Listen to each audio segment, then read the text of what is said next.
macha allah alors professeur ñu commencé ci li nga xamante ne moo di situation bu ñu gis ci côté justice voilà ci côté justice. waaw làmb de laa gis man xaw ma nag. mën ngeen ko lire lan lay signifier. c'est la côte arthrosophique du Sénégal. question bi ñëwagul sax kii bi ñëw. c'est la côte arthrosophique du Sénégal. mbaa ngeen xam. L bi xam nga mooy kan. waaw Léopold Sédar Senghor L.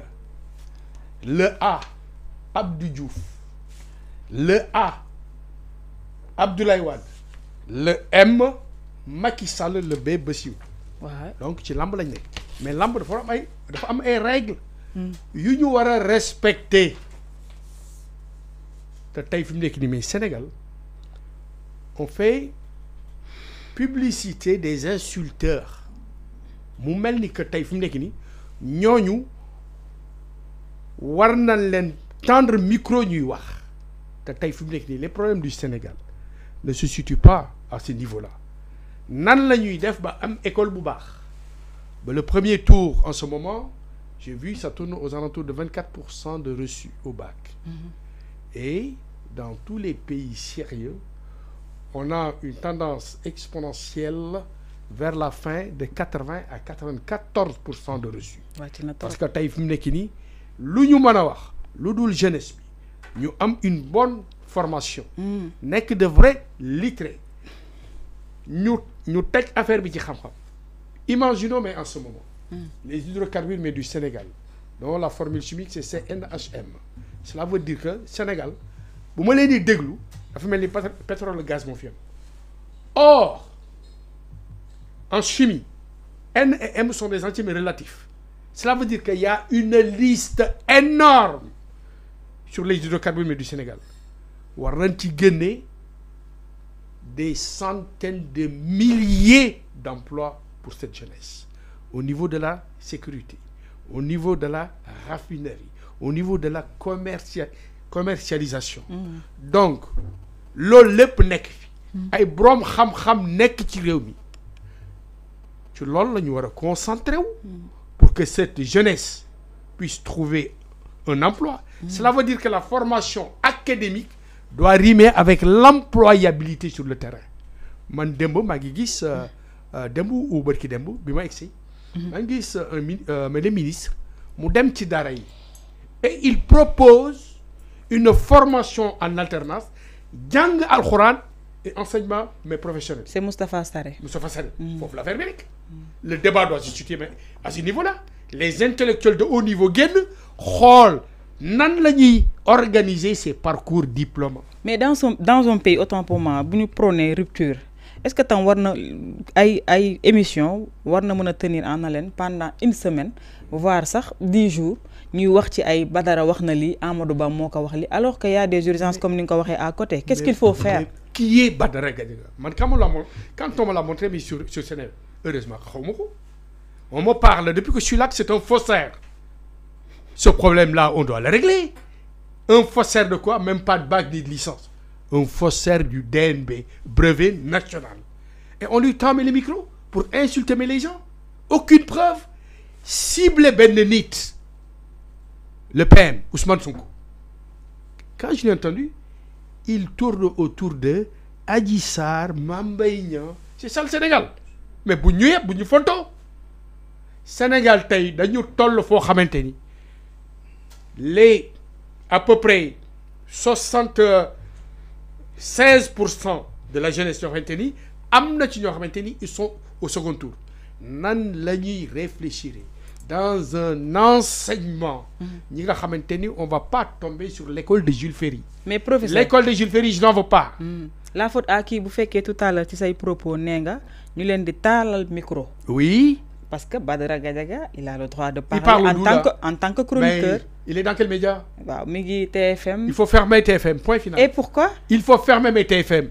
Gis nga en ce moment Sénégal nañu bàyyi caaxaan ak fontu nañu bàyyi caaxaan parce que TFM.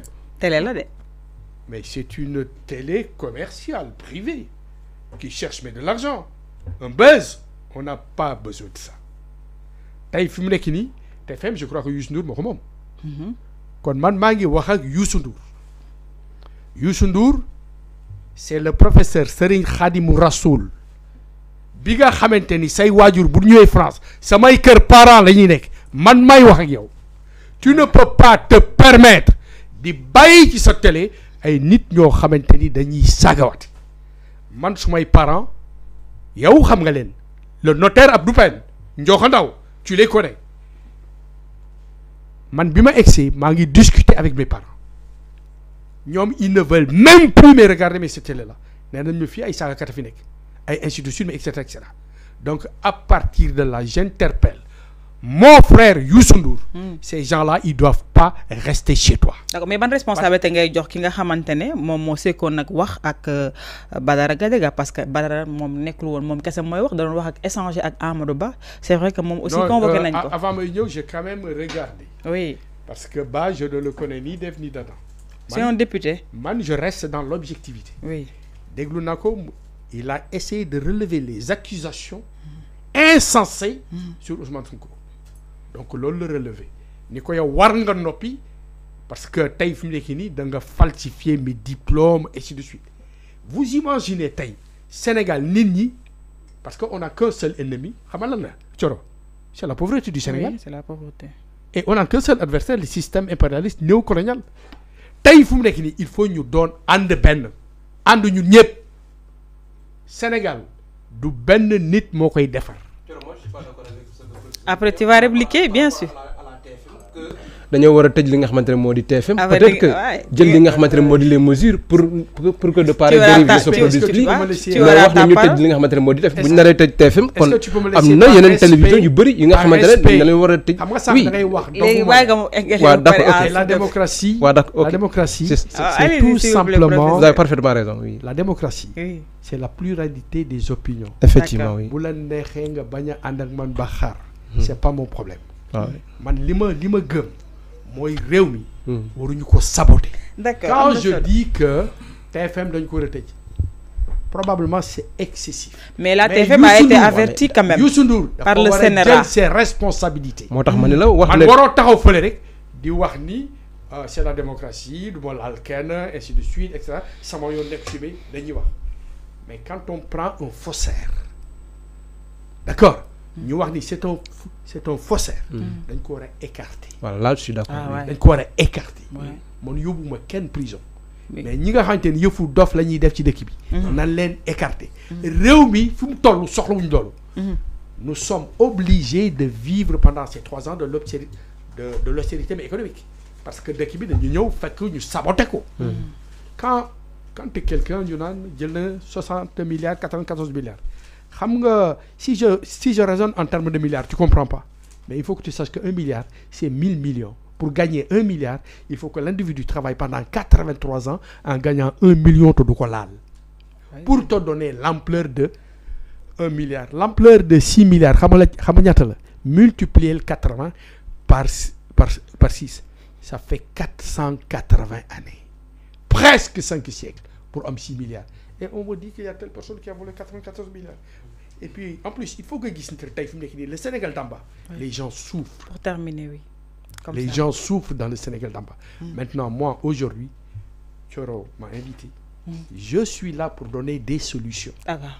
Des solutions pour la jeunesse, des solutions pour l'école, des solutions pour les femmes, des solutions pour des handicapés. On va y parvenir tout à l'heure. Merci beaucoup. Vraiment. Doyen Cheikh Mamadou Dieng, gis nañ ni convoqué nañu Amadou Ba.